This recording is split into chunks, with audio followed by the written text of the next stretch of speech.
Whoops, there we go. Good morning, YouTube. We are tracking the cutter across the street. So, I did not get the boards. Well, I was going to get the boards, but as most of you probably know, where the heck is that? There it is. As most of you probably know, 2x4s are made out of gold now. So I thought, well, I took a little section of fence down and a gate. I'm trying to get under this power line. I've got to watch what I'm doing here. And I'm thinking as long as I drive straight across the road, I should be good. I shouldn't tear the road up. So we will see what happens. I'm kind of shooting from the hip here. Well, we got her across the road. When I turned around, it looked like we didn't even hardly put a scratch in the road. Yeah, look. Hardly even scratched it. Yeah, come under that wire. Well, we got her. Look both ways when we cross the street. Walk back over, get the pickup now. And we'll go cut some trees. All right, I found another one.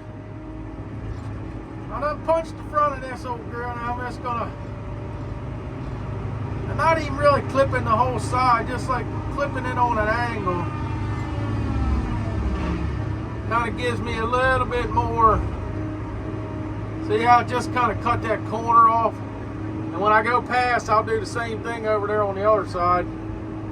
That'll it keeps me from peeling the corners out. Oh, get turned in there, yeah. Sometimes you think you got enough, you'll be able to get it, and then once you cut it, you can't quite get it. So it takes a little extra time to do it this way, but I don't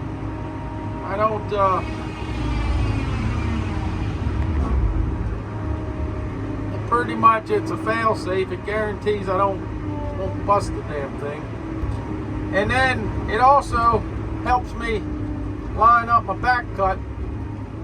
Now, when I started doing that, I did lose a couple of them because I got a, well, no, what I'm saying, well, let me repeat myself because I got that all messed up. When I wasn't doing it that way and I was side punching them, what was happening was I was cutting too much of them off and I was losing them. So, like I'd make my third cut on the side and that tree would go the wrong way because I cut too much of it off. So, like now I got plenty of meat holding that tree. Actually, I'm gonna pull up just a little bit so in case I gotta get nasty with her. I'm gonna come in on a little bit of an angle here and we're gonna send her. Send her, baby, send her. That's right, in that hole. Get in that hole. That's right. Now, see, them cuts is pretty well lined up for the most part. Popped a little corner off there. Sometimes if you put a little notch in it, it'll help it from doing that, but they don't all do it, so I'm not exactly sure why it, I think it kind of rolls and pinches it or something. I don't know if I know. This tree, man, you really can't tell in the camera, but it's got a real hard lean this way. What is that rattling? That's getting on my nerves.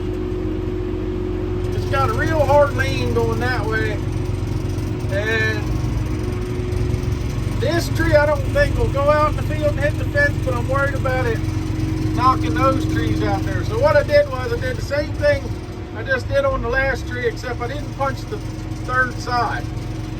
So I'm gonna leave that left side of the tree right there pretty heavy holding meat, and I'm hoping I can send it straight. Kind of like you would with a chainsaw, you leave all that meat holding on that side. So we'll see. Let's see if I can make this old girl go where we want her to go. Nope. Almost was going. That'll work though. That'll work. It almost was going and it popped off. See, it popped right off there at that that little spot right there just wouldn't hold it. She started to swing, but I probably should have been over there further. Let me zoom back out here. I probably should have been over there a little bit further, but there's a tree right there. I'm like right up against that tree right now, so I couldn't quite get where I probably needed to be.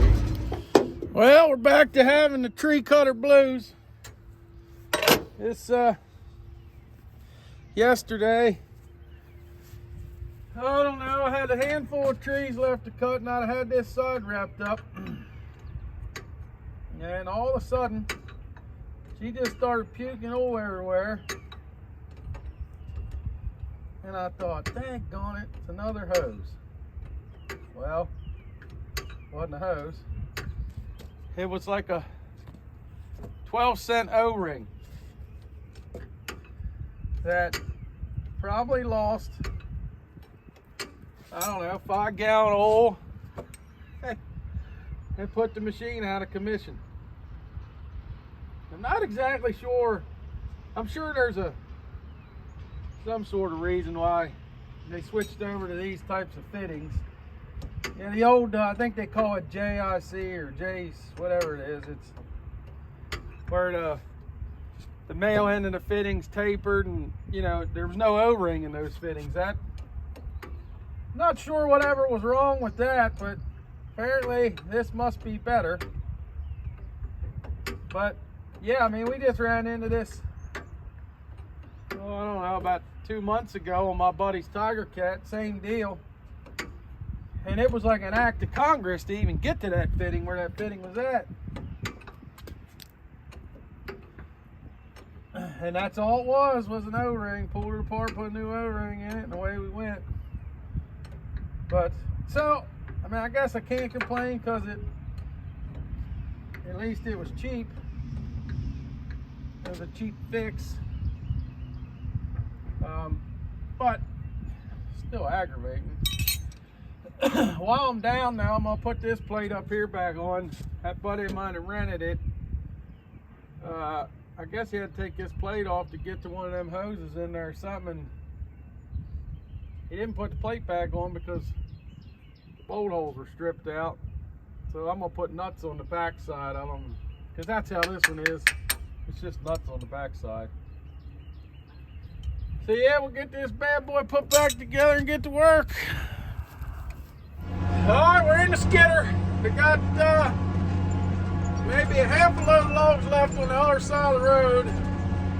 And then that landing will be cleaned up, and then we got, so what we're gonna do is put that half a load on the truck, the crane mats, bring them over here, then drag the loader across the road, set that up.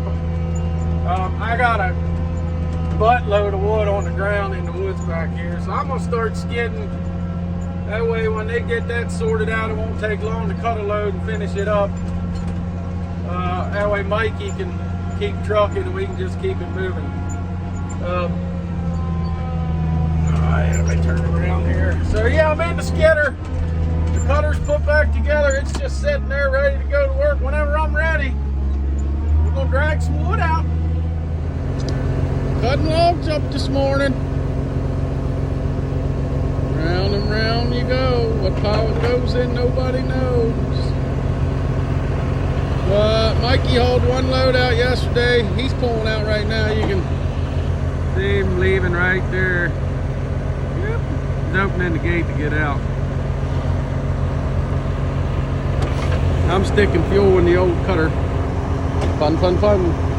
Go cut trees. Man, I gotta say, today's Friday.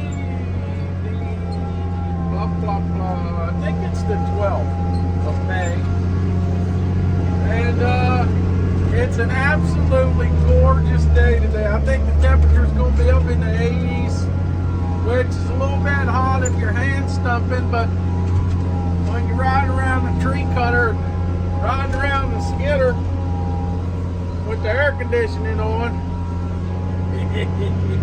80 degrees ain't so bad. I'm gonna hit the fence. Now pay attention to what I'm doing. I'm playing on the phone and texting and driving and videotaping and driving. send up the road this morning for Mikey to run up there quick. I thought we'd been better about keeping up with the truck, but it's not as easy as I thought it was going to be. The problem is on this side, it's so much variety. The stuff's going to 4 different mills, and by the time Mikey gets back, we might have like a half a load to this mill, half a load to that mill. It's just hard to keep up. But we're doing the best we can with what we got to work with. Well, what started out as a good day has now turned to crap. Well, not complete crap, but Mikey just called, said he's got fuel leaking everywhere. I guess it's an injector line. I really couldn't get out of him what it was. So I'm running up to the hardware store. We'll try to get some rubber line. And then he says where it's leaking is a nightmare to get to, so we'll probably just pull that line off. And then I'll cut it. And then I'll put the rubber line on there and some hose clamps, and that should get him back up and running for the rest of the day, get us through.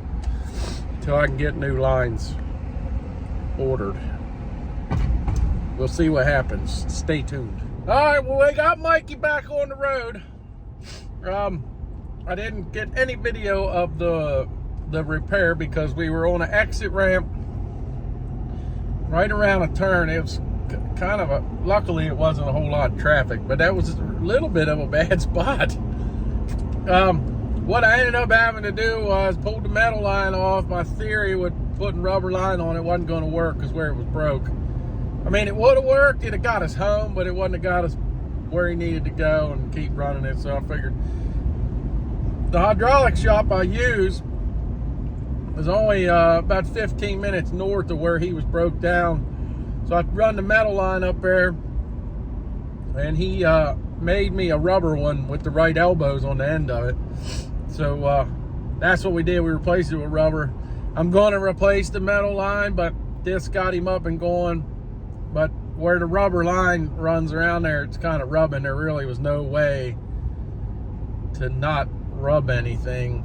I should have made it longer had I thought, but you know, when you're in the pinch like that, you're kind of rushing, so I didn't really think it through. So, but ain't no big deal. I'm going to replace the metal line anyway.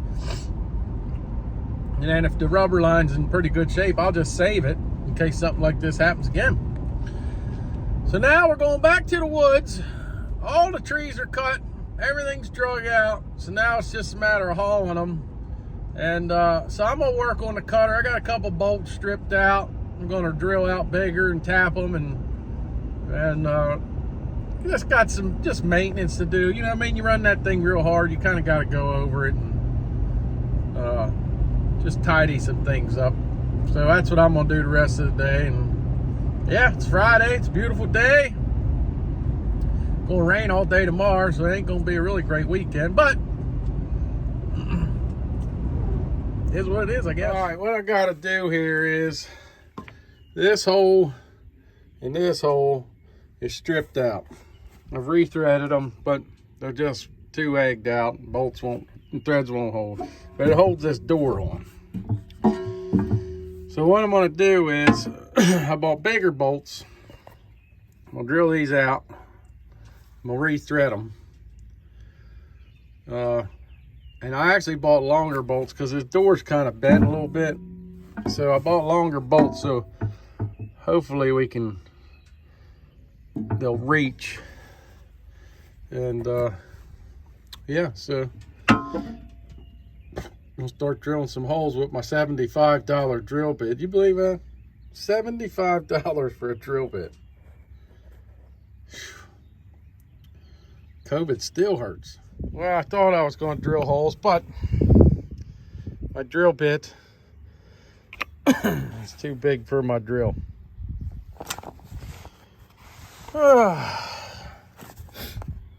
Even when you have everything on the truck, you don't have everything you need. Well, me and the old dog are throwing in the towel. Nothing is going as planned today. Mikey's been sitting in traffic, so he's not going to make it back to get loaded in time to get to the mill before they close. My drill bit was too big, so I couldn't fix the door. But I got a bigger drill at the shop, so I'll bring that. Might come up tomorrow if it ain't raining too bad. So anyway, fixed some hydraulic lines that were coming out of the housing on the boom, took care of that. And then we went down there and marked the neighbor's timber. Neighbors think about selling a little bit of timber, so we marked theirs. Wasn't much, like 55 trees or something in there, but it's worth fooling with. So we marked their timber, and it's hot, and the truck's not coming back, so